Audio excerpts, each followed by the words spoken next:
As you heard yesterday, Congresswoman Elise Stefanik answered questions from senators in her confirmation hearing to become UN ambassador. We're going to linger a little bit more today on what she said and what it tells us about President Trump's foreign policy agenda. And we'll hear her debate with the senator on whether Elon Musk gave a Nazi salute. That's today's story of the day.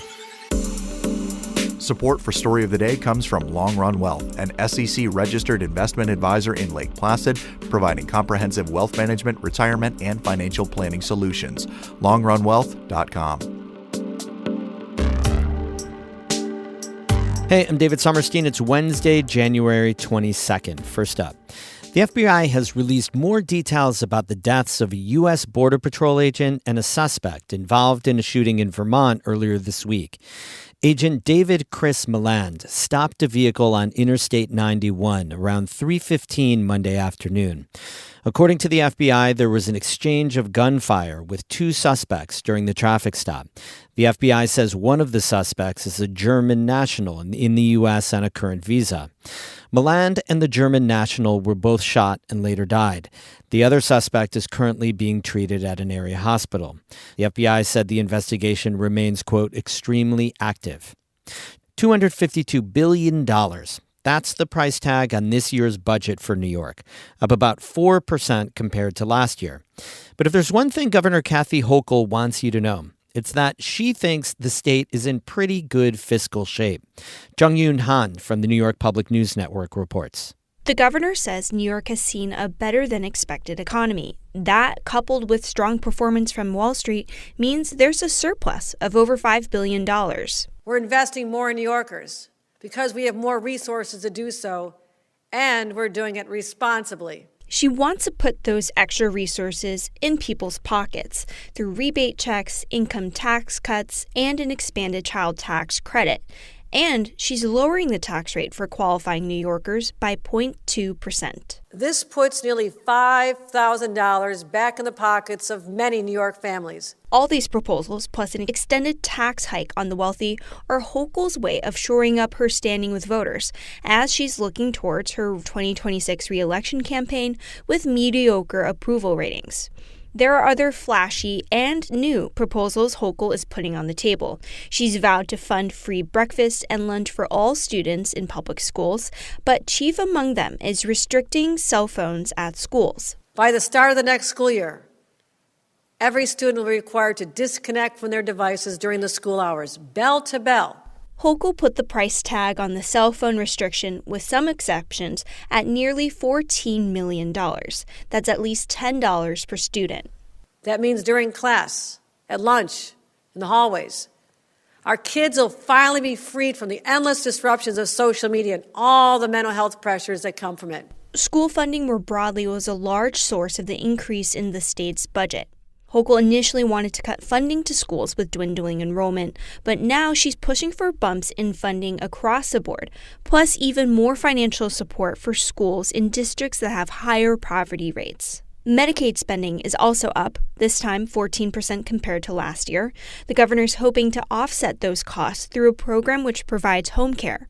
She also wants hospitals that are financially strained to partner with stronger institutions. But with President Donald Trump back in the White House and Republicans controlling Congress, Hochul acknowledged federal funding for healthcare and education could be at risk. Those who are hurt need to raise their voices and direct that anger at Washington and push their members of Congress to fight for them.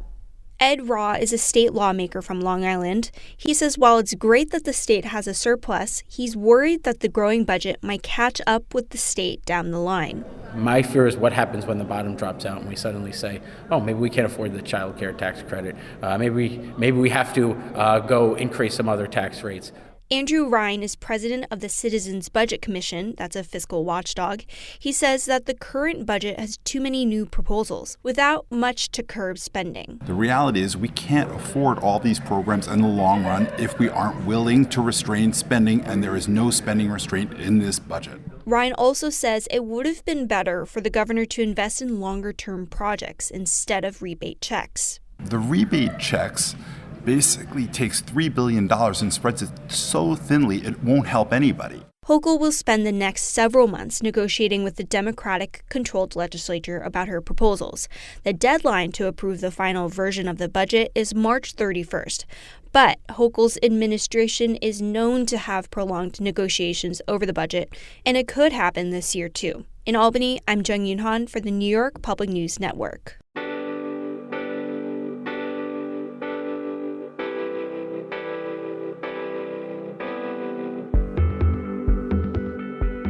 The North Country's Congresswoman Elise Stefanik appeared before the Senate Foreign Relations Committee yesterday. Her confirmation hearing to become the next UN ambassador focused on foreign aid, Chinese influence, and anti-Semitism. Emily Russell reports. Elise Stefanik was one of the first people President Trump nominated to his cabinet months before he took office. At yesterday's hearing, the Republican Congresswoman from the North Country described it as the honor of her lifetime. If confirmed, I stand ready to implement President Trump's mandate from the American people to deliver America First, peace through strength, national security leadership on the world stage. Over the 2.5-hour hearing with the Senate Foreign Relations Committee, Stefanik referenced that strategy repeatedly. America First, peace through strength. President Trump's America First, peace through strength, peace through strength. President Trump's America First, peace through strength agenda. The details of that agenda still remain unclear. Stefanik didn't provide many specifics for how it would play out at the United Nations, but she did suggest a commitment to reforming the UN. When discussing this nomination with President Trump, the president shared with me that he sees great promise in the United Nations if it focuses on its founding mission of international peace and security. The United States is the largest donor to the UN. As of a few years ago, it contributed more than $18 billion, accounting for a third of the UN's entire budget. Stefanik praised some of the UN's efforts, like the Refugee Agency and the World Food Program. But she was critical of others, such as the UN's Palestinian Relief Agency. An investigation found that a handful of members from that agency may have been involved in the October 7th terrorist attack on Israel. If she's confirmed, Stefanik said she would review the effectiveness and efficiency of every UN agency. I think we need to roll our sleeves up, deliver reforms, and make sure that our dollars are going to programs within the UN that work, that have a basis in the rule of law, that have a basis in transparency and accountability, and strengthen our national security and our partnerships. Yesterday's hearing came just a day after Trump was sworn into office and issued a slew of executive orders. One of those orders was to withdraw from the UN's World Health Organization. Stefanik said she supported Trump's decision. She said the organization has too strong of ties to the Chinese Communist Party. WHO failed on a global stage in the COVID pandemic for all the world to see, and instead spewed CCP talking points that I believe led to not only false information, but dangerous and deadly information across the globe. The WHO denies spreading false information about COVID. The organization urged Trump to reverse his decision. Some top health officials criticized an American withdrawal from the WHO, suggesting it would only increase the risk of future pandemics. There were a few tense moments during Stefanik's hearing, particularly when Democrat Chris Murphy from Connecticut asked Stefanik about Elon Musk. At a rally after Trump's inauguration, Musk made multiple gestures that many have compared to a Nazi salute. Here's Senator Murphy. Over and over last night, white supremacist groups and neo-Nazi groups in this country rallied around that visual. Murphy asked Stefanik if that concerned her, that those people saw Musk's gesture as a neo-Nazi salute. Stefanik pushed back, saying Musk had not done a Nazi salute. What concerns me is these are the questions you believe are most important to ask to the UN ambassador. I have a very strong record when it comes to combating anti-Semitism.